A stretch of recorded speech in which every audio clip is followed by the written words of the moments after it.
빠르게 돌아가는 시장에서 저희가 어떤 업종을 좀 눈여겨봐야 될지 심도 있게 풀어보는 섹터 인사이트 시간입니다. 오늘은 앞서 말씀드린 대로 증권 업종에 대해서 저희 자세히 살펴볼 텐데요.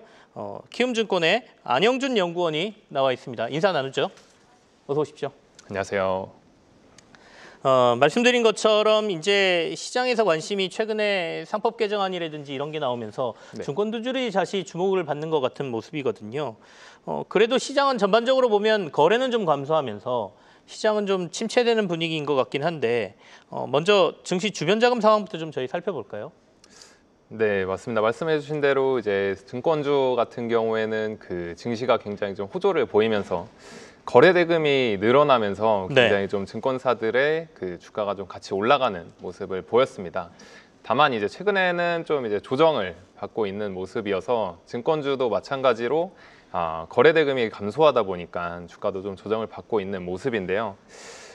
이걸 수치로 좀 말씀을 드리면은 이제 6월 그러니까 우리 증시가 가장 이제 뜨거웠던 6월에는 일평균 거래 대금이 이제 거래소는 22조 원, 그다음에 여기다가 대체 거래소인 NXT까지 합치면은 약 한 33조 원 정도 일평균 거래가 나왔었는데 요 수치가 이제 보시는 것처럼 7월에는 한 28조 원 정도까지 떨어지고 8월에는 한 23조 원 정도까지, 그러니까 6월 대비해서 한 30% 정도 거래 대금이 좀 빠졌다, 이렇게 좀 말씀을 드릴 수가 있을 것 같습니다. 그래서 이제 최근에 좀 증권 업종의 주가 조정으로 좀 이어지고 있는데, 다만 이제 그러면은 앞으로 거래 대금이 계속 빠지면서 증권주도 안 좋을 거냐라고 하면은 이제 증시 주변 자금을 좀 살펴보면은 좋을 것 같습니다. 보통 이제 저희가 증시 주변 자금이라고 하면은 대표적으로 이제 투자자 예탁금이라는 거를 들 수가 있는데, 간단하게 말씀을 드리면은 이제 그 투자자들이 증권사 계좌에다가 돈을 얼마나 넣어놨는지, 그러니까 주식에 대한 매수에 대한 그 대기 자금이 얼마인지를 나타내는 지표다라고 생각을 하시면 될 것 같습니다. 그래서 보시는 것처럼 투자자 예탁금을 보면은 이제 6월에는 한 69조 원 정도 기록을 했었는데, 최근에 이제 증시가 조정받았음에도 불구하고 한 67조 원 정도, 그러니까 어느 정도 좀 선방하고 있는 모습을 보이기 때문에 앞으로 좀 증시가 다시금 재차 좀 상승세를 보일 거라면은 이제 기다리고 있던 투자자 예탁금이 다시금 증시에 유입이 되면서 거래 대금도 좀 늘어날 수 있겠다라고 전망을 해볼 수 있을 것 같습니다. 실제로 직접적으로 시장에 들어와서 플레이하는 자금들은 조금 줄어든 모습이지만 나 증시를 한번 들어가 볼래라고 주변에 있는 자금들은 늘어나고 있는 게 눈에 보인다, 이런 말씀이세요? 수치로 저희가 맞습니다. 조금 확인을 했고, 그렇다면 이른바 시장에서 요즘 가장 큰 이슈인 게 상법 개정안 이후의 후속 조치들이지 않습니까? 이게 좀 강하게 이루어지고 나면 주변에 있는 증시 자금이 이제 시장으로 본격적으로 진입할 수 있다, 이렇게 보시나요? 특히 이제 이른바 3차 이게 자사주와 관련된 내용을 시장에서 기대를 많이 하는 것 같은데요. 그 얘기 좀 해주시죠. 네, 맞습니다. 일단 최근에 그 증시 상승 랠리를 이끌었던, 어떻게 보면 그런 재료로서 상법 개정안이 좀 작용을 해왔는데, 보시면 이제 7월에는 1차 상법 개정안 이제 주요 내용으로는 그 이사의 주주 충실 의무를 담긴 상법 개정안이 이제 좀 논의가 됐고, 8월에는 이제 최근에 통과됐지만 이제 감사위원 분리 선출, 그다음에 집중 투표제를 의무화하는 상법 개정안이 이제 좀 논의가 됐고, 앞으로 남은 거는 이제 이번 9월 본회의에서 본격적으로 논의가 되기로 예정이 되어 있는, 말씀하신 대로 자사주 소각에 대한 의무화 방안이 상법 개정안에 좀 담길 것으로 예상을 하고 있습니다. 사실 1차, 2차보다 이 3차 상법 개정안이 좀 주가에는 영향이 생각보다 좀 셀 수 있다라고 개인적으로는 생각을 하는데, 그 이유가 이제 자사주를 가지고 있는 회사들이 의무적으로 소각을 하게 되면은 주주 입장에서는 가지고 있는 지분율에 대한 가치가 자연스럽게 늘어나기 때문에 분모가 줄어드는, 총 주식 수가 줄어드는 개념이기 때문에 지분 가치가 올라가고 그만큼 이제 좀 주가 상승을 기대해 볼 수 있는 재료로 작용을 해볼 수가 있겠다라고 생각하고 있습니다. 그래서 말씀하신 대로 상법 개정안이 시장에서 아마 좀 긍정적으로 받아들일 수 있지 않을까라고 보고 있고요. 특히 이제 증권업종 같은 경우에도 이 자기 주식을 가지고 있는 회사들이 꽤 많기 때문에, 대표적으로는 이제 그 뭐 미래에셋증권이나 뭐 대신증권, 뭐 신영증권, 뭐 이러한 증권사들은 자기 주식의 비중이 상당히 좀 두 자릿수 이상으로 높기 때문에 이러한 그 증권사들에 대한 기대감이 다시 한번 좀 불이 지펴지지 않을까 이렇게 예상해 볼 수 있을 것 같습니다. 자사주 소각의 의무와 강도를 미리 저희가 예측해 보는 거는 조금 어렵긴 하겠습니다만 실제로 지금 시장이 기대하는 것처럼 전부 이렇게 소각해라 이렇게 할 수 있을까요?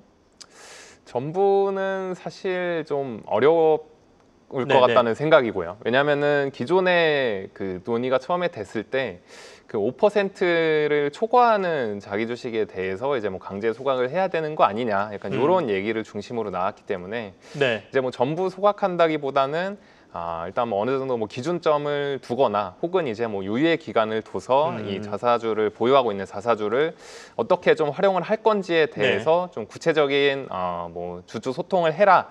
약간 이런 방식의 그 법적인 논의는 충분히 좀 이루어질 수 있지 않을까라고 예상됩니다. 일정 기준을 두거나 그리고 유예 기간을 두면서 순차적으로 소각하도록 유도하는 뭐 이런 방안이 될 가능성이 높다 이렇게 전망을 하고 계시는군요. 결국에는 주가는 이제 그 자사주 소각이나 뭐 이런 거에도 영향을 받겠습니다만 제일 중요한 건 실적일 텐데요. 그러니까 증권주들이 상반기에 이제 거래량 늘어나는 걸로 저희가 확인했지만 실적이 굉장히 좋았고요. 하반기에는 좀 주춤할 수 있다라는 전망도 있던데 증권사들 하반기 실적은 어떻게 예상하고 계세요? 네, 맞습니다. 일단 보통 증권사들의 실적을 생각할 때 상고하저라는 말씀을 굉장히 좀 많이 합니다. 네. 네, 왜냐하면은 단적으로 봤을 때 증권사들이 이제 자기 자본을 투자한 자산들에 대해서 뭐 배당금이나 분배금 같은 경우에는 1분기에 대부분 인식을 하고 하반기에는 이제 4분기에 뭐 PF 충당금이나 아니면은 뭐 연간으로 평가하는 자산에 대한 손실이 뭐 일부 반영되기도 하고 결국에는 상반기에는 좋은 게 반영되고 하반기에는 나쁜 게 반영이 되기 때문에 보통은 이제 상고하저로 말씀을 드리는데 올해는 하반기에도 증권사들의 실적이 좀 괜찮을 것 같다라고 생각하고 있습니다. 왜냐하면 보통 이제 작년이나 재작년 같은 경우에는 4분기에 그 부동산 PF에 대한 충당금을 굉장히 좀 많이 적립을 하면서 증권사들의 실적이 좀 부진했는데 최근에는 그래도 금리가 좀 낮아진 그 수준으로 계속해서 좀 유지가 되고 있기 때문에 상대적으로 PF 관련해서 추가적인 충당금은 예전처럼 많이 나오지 않을 것 같다. 더불어서 이제 좀 그 거래대금 측면에서도 말씀드린 것처럼 이제 6월부터 본격적으로 거래대금이 좀 증가하기 시작했는데 7월에도 좀 괜찮았고요. 8월에는 좀 부진했지만 앞으로 남은 9월이랑 4분기에 이제 좀 거래대금이 다시 좀 증가하는 모습을 보인다면 증권사들의 실적은 또 좋은 모습을 볼 수 있지 않을까, 하반기에도 그렇게 전망할 수 있을 것 같습니다. 증권사에 이제 이전에 주가가 좀 좋을 때 그때 외국인들의 매수도 꽤 들어온 걸로 제가 기억을 하거든요.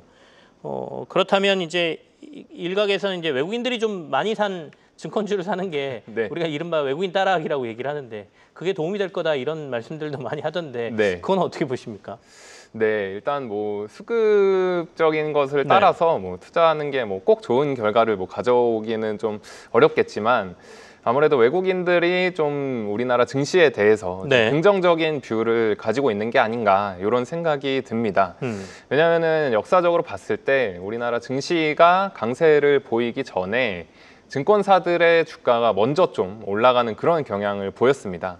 그래서 이제 그 당연히 증시가 좋으면은 거래대금이 좋으니까 증권사들의 실적이 좋겠다. 그래서 좀 그거에 대한 기대감으로 주가가 오르는 경향이 있는데 최근에 외국인들의 그 지분 상승 움직임도 이렇게 좀 우리나라 증시에 대한 긍정적인 시각을 가지고 있기 때문에 증권사들에 대한 지분을 좀 꾸준히 늘리려고 하는 게 아닌가.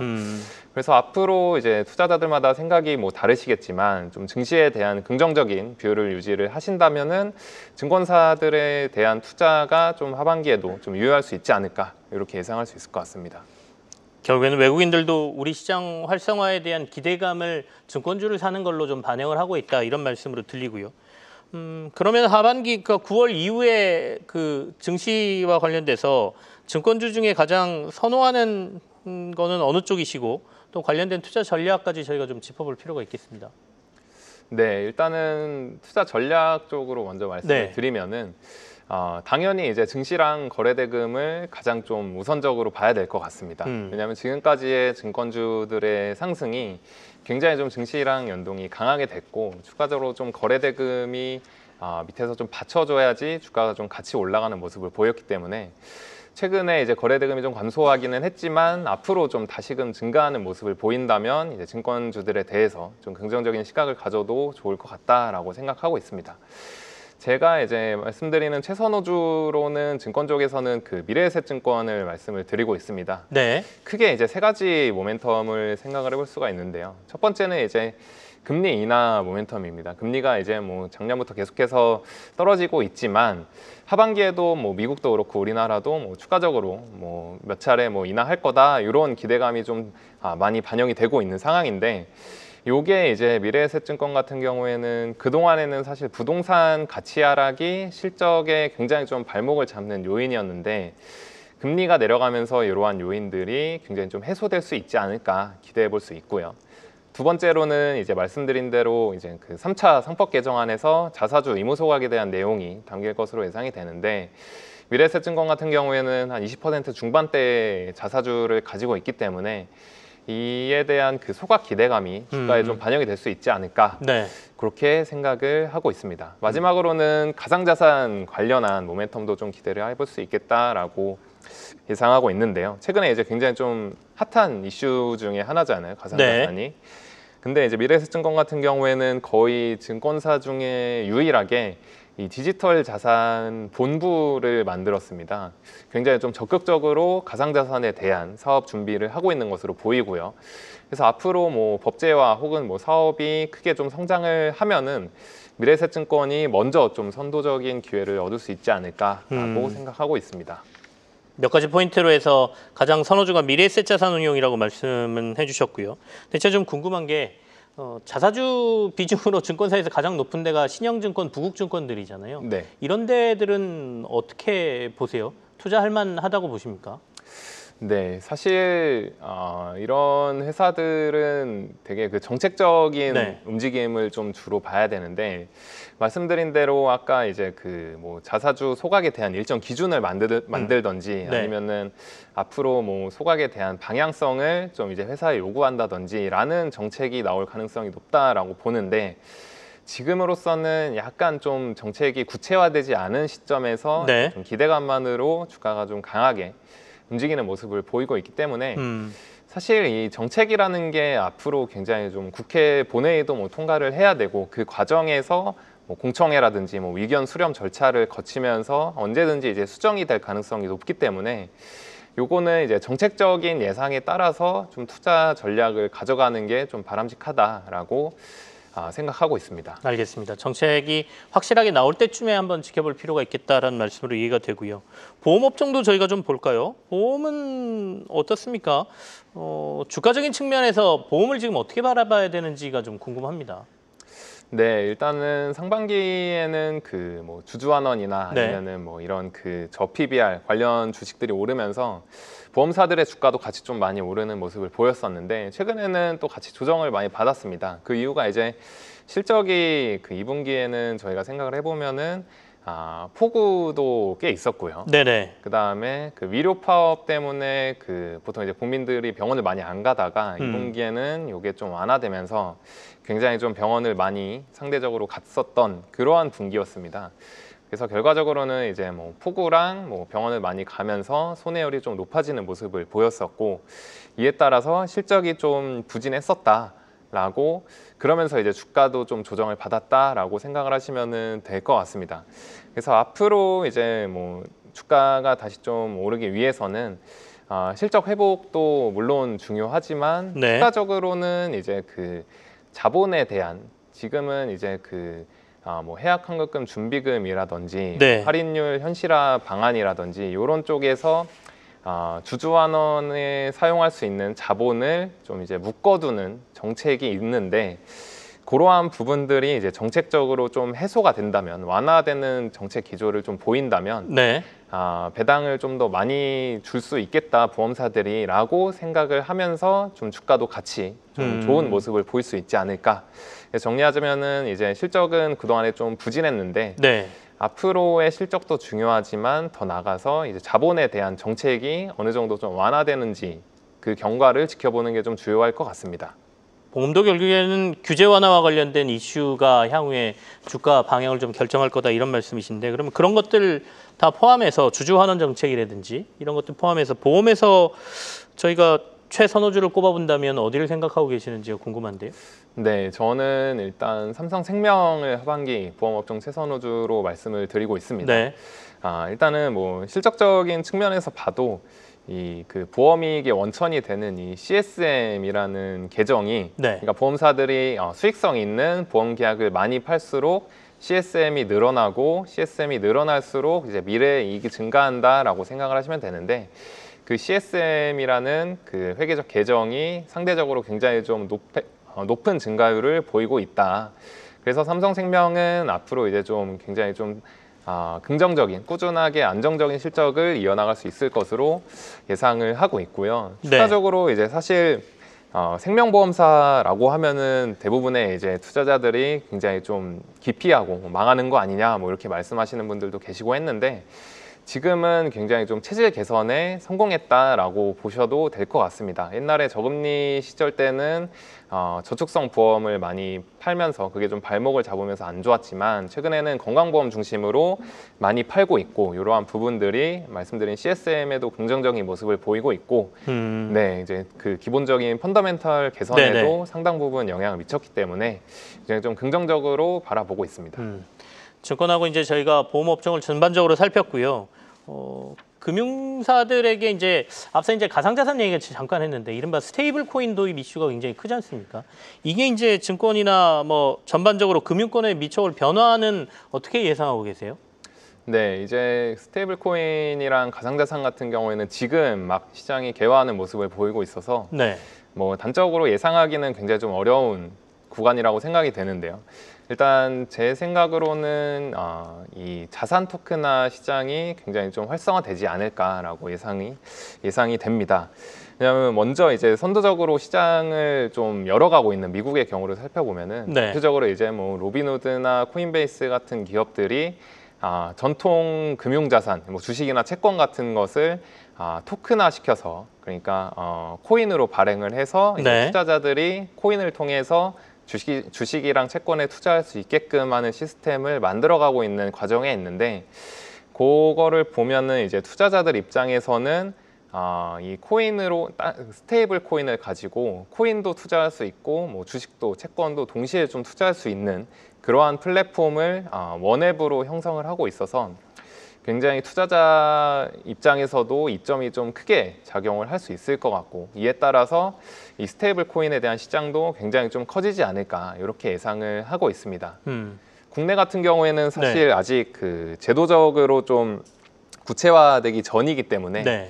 언제 그 시간이 얼마나 걸릴지는 모르겠지만 아마 중장기적으로는 이렇게 좀 스테이블 코인이랑 자산 토큰화 시장이 네. 굉장히 좀 커지는 방향으로 점진적으로 가지 않을까라고 예상을 하고 있습니다. 증권, 보험, 뭐 은행 이렇게 세 개를 놓고 본다면 어디가 제일 큰 수혜를 받을 걸로 보세요? 아직 뭐 구체화되지는 않았지만 만약에 이 스테이블 코인이 도입된다라고 하면 네, 일단 기본적으로는 저는 네. 증권사 쪽이 가장 좀 크게 수혜를 받지 않을까라고 생각을 하고 있는데요. 왜냐하면은 이 스테이블 코인의 사용처를 생각을 해보면은 네. 이 투자라는 거에 굉장히 좀 밀접한 그 행태를 보이고 있습니다. 그래서 이제 뭐 미국에도 뭐 여러 가지 스테이블 코인 사업자들이 있지만 가장 최근에 이제 주가가 좀 강한 모습을 보이는 게 이제 네. 증권 관련 투자 플랫폼 기업들이라고 하는 뭐 말씀드린 로빈후드나 코인베이스 네. 같은 기업들이니까 앞으로 이제 뭐 가상자산 시장이 개화를 한다면 굉장히 좀 투자 쪽에서 시장이 엄청나게 좀 확대되거나 아니면은 뭐 기존 전통 금융 시장이랑 시너지를 발휘할 네. 수 있는 그러한 시장이 마련될 것이기 때문에 그 시장을 중개하는 증권사들의 역할이 좀 특히 두드러질 수 있지 않을까 이렇게 좀 생각을 해볼 수 있을 것 같습니다. 알겠습니다. 지금까지 킴증권의 안영준 연구원과 함께 얘기 나눠봤습니다. 고맙습니다. 감사합니다. 계속해서 다양한 경제 이슈를 알고 싶다면 구독과 좋아요, 알림 설정 부탁드립니다. AI 캐스터 권미정이었습니다.